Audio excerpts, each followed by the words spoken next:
Nama Indonesia berasal dari berbagai rangkaian sejarah yang puncaknya terjadi di pertengahan abad ke-19. Namun sebelum itu, saya akan menjelaskan tentang apa saja sebutan orang luar untuk kepulauan Indonesia ini sebelum kedatangan Belanda. Orang-orang di masa lalu menyebut kepulauan di antara Indochina dan Australia ini dengan banyak nama. Tapi kronik-kronik bangsa Tionghoa menyebut kawasan ini sebagai Nanhai atau Kepulauan Laut Selatan. Lalu berbagai catatan kuno yang berasal dari bangsa India diketahui bahwa mereka menamai kepulauan ini Dwipantara atau Kepulauan Tanah Seberang. Nama ini berasal dari bahasa Sanskerta Dwipa yang berarti pulau dan Antara yang berarti luar atau seberang.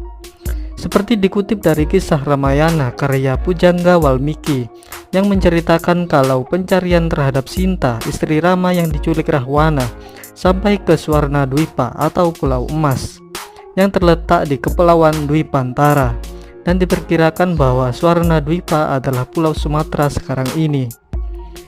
Bangsa Arab menyebut wilayah kepulauan ini sebagai Jazair al-Jawi atau Kepulauan Jawa. Dalam bahasa Arab juga dikenal nama-nama seperti Samatra atau Sumatera, Solibis atau Sulawesi, dan Sunda yang mereka sebut sebagai Kulluh Jawi atau semuanya Jawa. Bangsa-bangsa Eropa saat itu beranggapan bahwa Asia hanya terdiri dari orang Arab, Persia, India, dan Tiongkok. Bagi mereka, daerah yang terbentang luas antara Persia dan Tiongkok semuanya adalah Hindia. Tapi kepulauan yang terletak di Asia Tenggara ini disebut dengan nama Kepulauan Hindia atau Hindia Timur. Kemudian daerah yang berada di bawah jajahan Belanda memiliki nama resmi Nederlands Indie atau Hindia Belanda. Pada tahun 1847 di Singapura, terbitlah sebuah majalah ilmiah tahunan yang di dalamnya terdapat artikel berjudul Journal of the Indian Archipelago and Eastern Asia yang dikelola oleh James Ricketson Logan, seorang asal Skotlandia. Kemudian pada tahun 1849, seorang ahli etnologi dari Inggris, George Samuel Windsor Earl, menggabungkan diri sebagai redaksi majalah JIAEA, yaitu majalah yang menerbitkan artikel tadi. Dalam majalah itu, pada volume 4 tahun 1850, di halaman 66-74, George menulis artikel berjudul On the Leading Characteristic of the Papuan, Australian and Malay Polynesian Nation.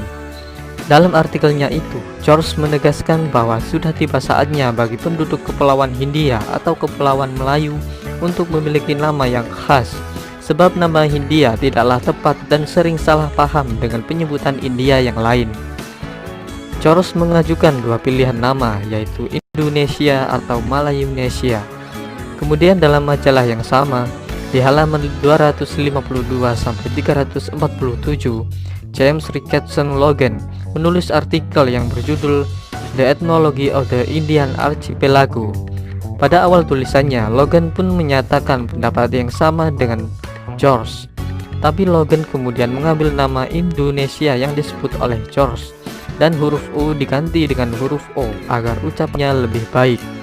Maka lahirlah istilah Indonesia, dan untuk pertama kalinya kata Indonesia muncul di dunia dengan tercetak dalam majalah oleh tulisan James Ricketson Logan.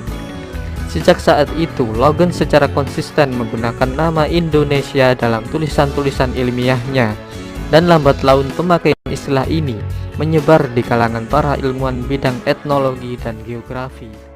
Pada tahun 1884, guru besar etnologi di Universitas Berlin yang bernama Adolf Bastian menerbitkan buku berjudul Indonesian Other die Insel des Malaysian Archipel.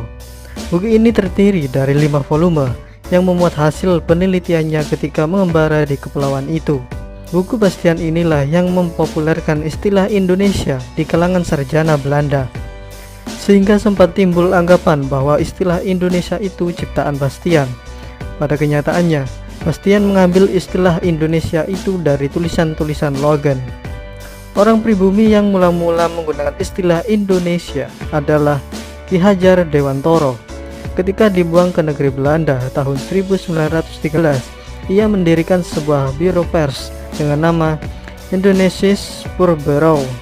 Nama Indonesis juga diperkenalkan sebagai pengganti Indis oleh Profesor Cornelis van Vollenhoven.